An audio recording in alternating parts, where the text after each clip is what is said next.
Reports from the Gulf of Oman yesterday claim that Iranian-backed forces had taken control of a tanker in an incident that British authorities described as a potential hijack at the time. The reports emerged after 6 other vessels here announced they were not under their command, under their own command. Now, with one tanker claiming it was heading towards Iran under control of armed men.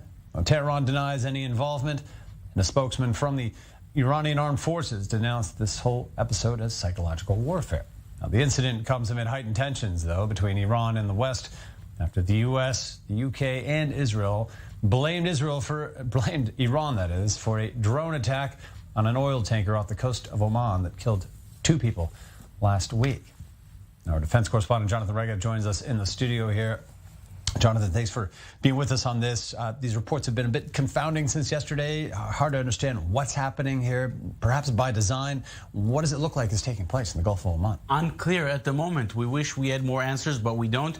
That report that you mentioned by British intelligence saying that the 8 or 9 hijackers that boarded that ship, the Golden Brilliant, I believe, they have left. What does that mean? We do not know. Did they leave the ship and now it's free to sail? Maybe. Did they leave the ship because it's in some kind of a port, hijacked in a port? That is also possible. Simply no answers. A bit strange.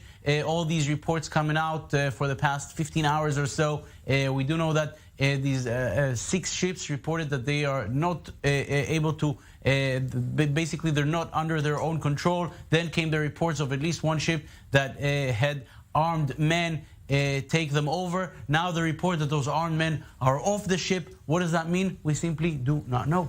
Now, the United Kingdom chiming in here using strong language around, first of all, this drone strike last week on the ship that killed 2 crew members there, one of them from the UK here, and some reports emerging that British commandos are gearing up for special operations. Now, their reports on this, calling it a hijacking here. The UK is not known for its overreaction in this arena here. Is this signal that this may be a more serious event than previous incidents? Perhaps. First, if we constantly spoke about this clandestine maritime war between Iran and Israel, now it's a different thing. First, a British man was killed last week in that attack on a Navy ship, which the Iranians initially took responsibility for and then backed off. Now we're seeing another ship maybe being hijacked, others unable to control themselves. And yes, this if it is Iran behind this, we do not know if Iran is. But if Iran is, they're clearly signaling that anything that passes in the Persian Gulf, specifically near the Strait of Hormuz, that very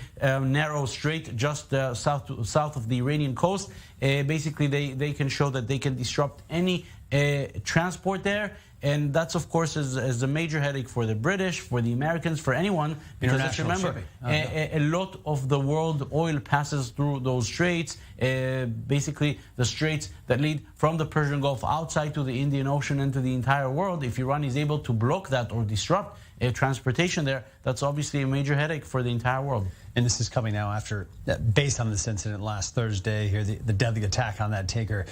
The UK, the US, and Israel talking about a collective response. This seems to be a product of the intense Israeli diplomacy that went on at the start of the week to galvanize that support here.